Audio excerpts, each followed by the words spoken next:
hermanos, el Señor les bendiga. Agradezco esta nueva oportunidad que el Señor me da de poder estar y compartir una reflexión, una exhortación con ustedes. Y quiero invitarlos a leer conmigo en el Salmo 32 de los versos del 6 al 11. Anteriormente tuve la oportunidad de exhortar el 1 al 5 y ahora lo haré del 6 al 11 para terminar el capítulo 32. Y dice el 6: por esto orará a ti todo santo en el tiempo en que pueda ser hallado.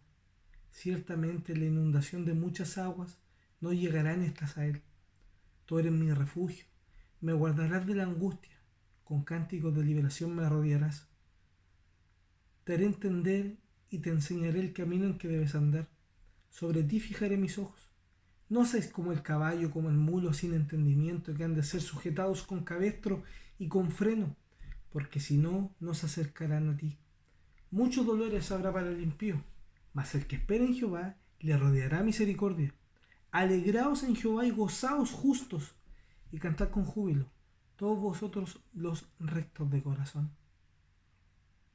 Como dije, hermanos, el devocional anterior pudimos abarcar los primeros 5 versículos, donde David hablaba de la bienaventuranza de aquellos que son perdonados, cómo actúa el pecado en el creyente y la dirección que debemos tomar para disfrutar de ese gozo de ser perdonado.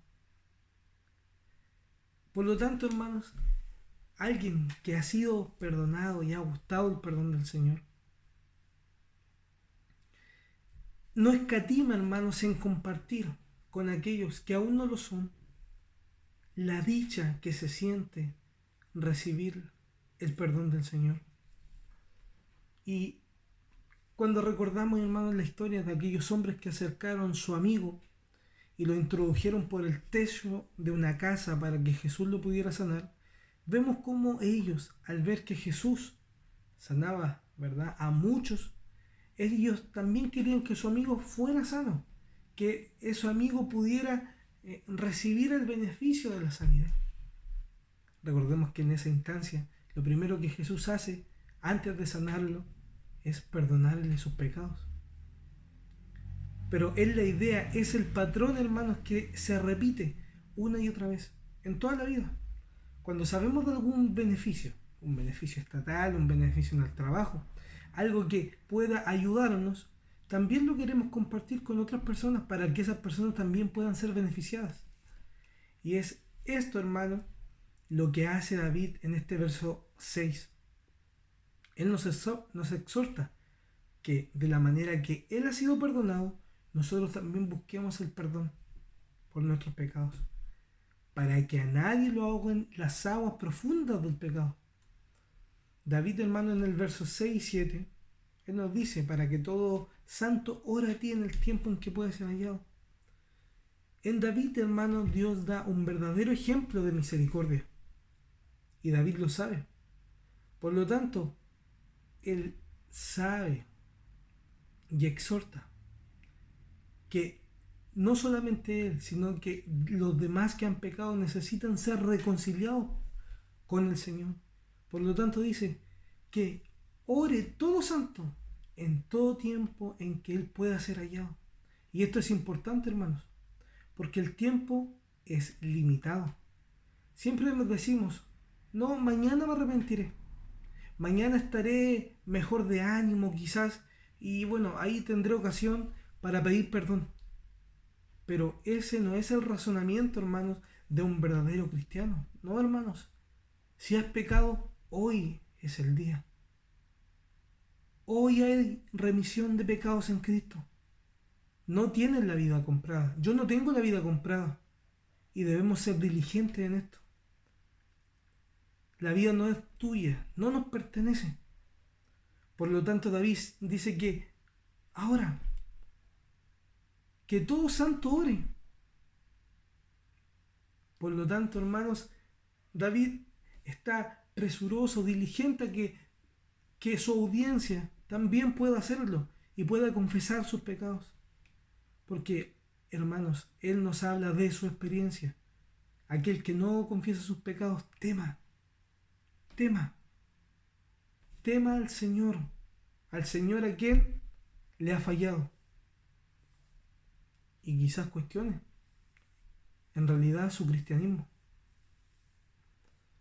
Porque si lo eres, si somos cristianos, necesitamos orar y poner la fe en aquel que puede perdonar nuestros pecados.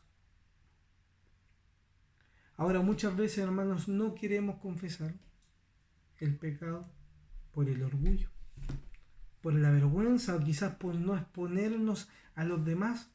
De hecho, quizás David también no lo hizo por esa razón. Preferimos mantener una reputación ante la gente, pero no importa lo que Dios diga. David nos sigue diciendo, aunque esas aguas inunden tu vida, no llegarán a ti, no te ahogarán. ¿Por qué? Porque has orado y has confesado al Señor. Pero hermanos, inferimos que aquellos que no confiesan, esas aguas los sobrepasan y se ahogan dentro de ellas. Por eso, hermanos, es demandante la confesión de nuestros pecados y es diligente.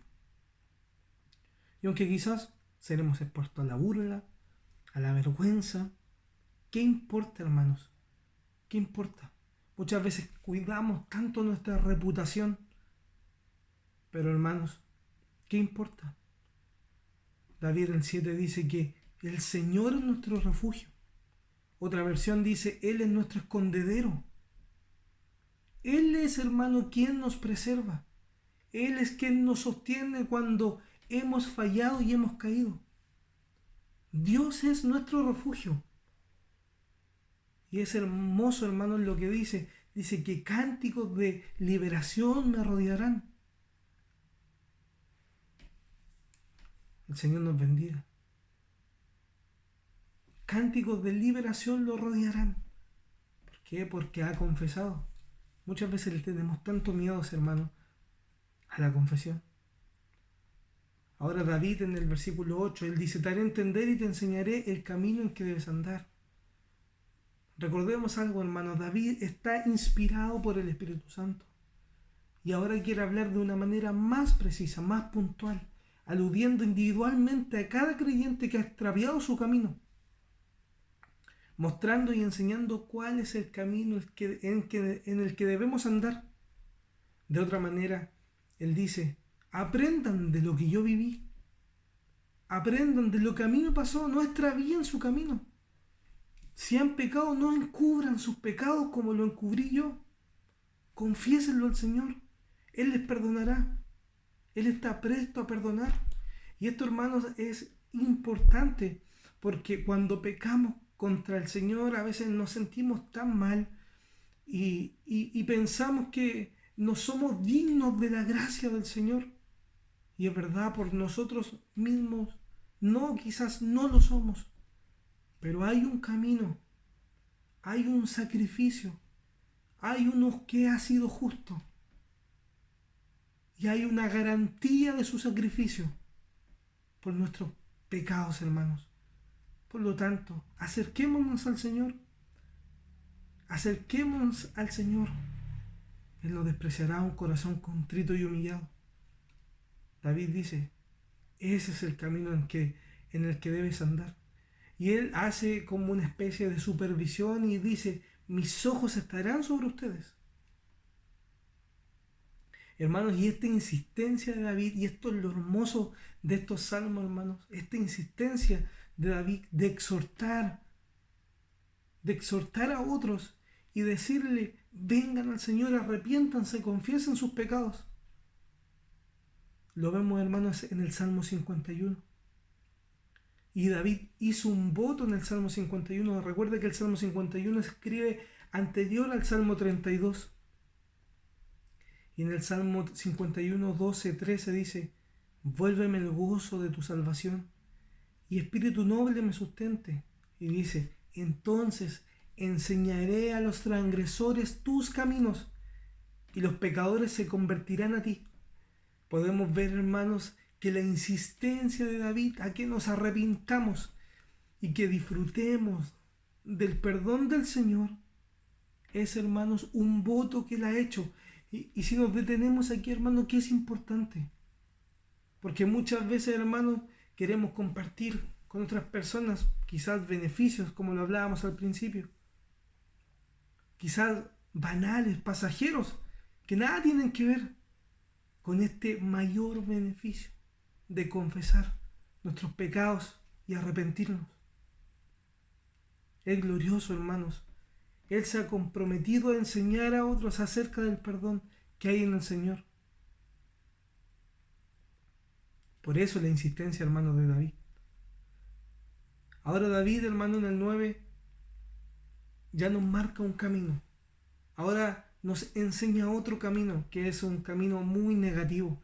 Él dice, no seas como el caballo o como el mulo sin entendimiento, que han de ser sujetados con cabestro y con freno, porque o si no, no se acercarán a ti. El consejo, hermanos, es claro. Y David nos da una analogía simple y fácil de entender. Él dice que no seamos como esos animales brutos que tienen que ser sujetados y muchas veces maltratados para que entiendan. A esos animales, hermanos, no obedecen automáticamente. Se distraen demasiado fácil y no andan en el camino si no se les direcciona. ¿Verdad? El cabestro es esto que ocupan acá y la cuerda, bueno, y me imagino esta expresión, hermanos. El Señor a nosotros nos ha dado un razonamiento mucho mayor que estos animales. Pero muchas veces, hermanos, hay que reconocer que somos tercos, brutos, tal como estos. Queremos vivir nuestra vida a la pinta de nosotros. Nos creemos dueños de nuestra vida, dueños de nuestras historias. ¿Y qué? No me arrepiento nomás. No confieso, no pido perdón. Hermanos, muchas veces somos hombres intratables. Nos aferramos a nuestros pecados cuando Dios nos está ofreciendo el perdón.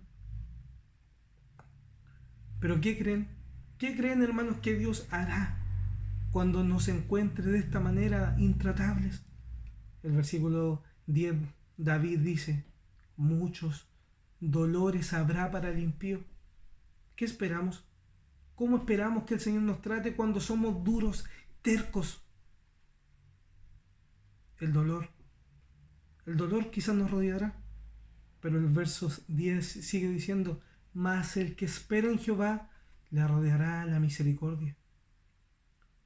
La exhortación, hermanos, del salmista nos ha mostrado, ¿verdad?, un lado lleno de misericordia, gracia y perdón, pero también nos muestra esto, el dolor. Un dolor aquí en la tierra, y quizás un dolor eterno para aquel impío que no entiende, cuyo entendimiento es menor o igual a estos animales salvajes. Pero dice, pero el que espera en Jehová, o como lo dice la NBLA, el que confía en Jehová, el que cree en que Dios puede salvarle, le rodeará la misericordia, porque tampoco se trata de nuestras obras, sino que de creer, de poner la fe en aquel que puede salvarnos. Lo rodeará la misericordia. Oh, hermanos míos, la misericordia del Señor rodeará a aquellos que esperan y confían en Él. Tus luchas contra el pecado, contra tus transgresiones pueden muchas veces dejarte devastado. No encuentras el consuelo y te escondes en tu justicia, vistiéndote de ella, avergonzándote. Pero, hermanos, Cristo ha vestido ya tus vestiduras de vergüenza, tus vestiduras de dolor y de pecado, para que tú te vistas de su justicia y alcances la misericordia de Dios. Hermanos, vemos en este salmo tanta misericordia, tanta gracia, hermanos. Y después de tanta misericordia y justicia, el salmista nos dice, alegraos, en el versículo 11. Y si se dan cuenta, hermanos, el salmo comienza con la misma idea que con la que termina. Al principio dice, bienaventurado, gozoso los que han sido perdonados. Y termina diciendo, Alegraos en Jehová y gozaos justos, y cantad con júbilo todos vosotros los restos de corazón. Alegraos, hermanos, en Jehová y gozaos justos.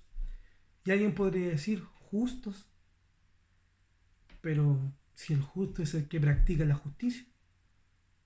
Bueno, de esa manera entonces David no diría entonces alegraos, porque él tampoco es un justo que ha practicado la justicia. Por lo tanto, hermanos, el justo aquí no tiene que ver con el que la practica, sino con aquel que ha sido justificado.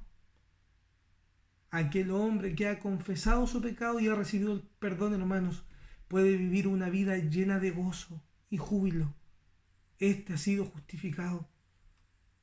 Hermanos, luego de ver este hermoso salmo, ya para concluir, vemos esperanza en la oscuridad.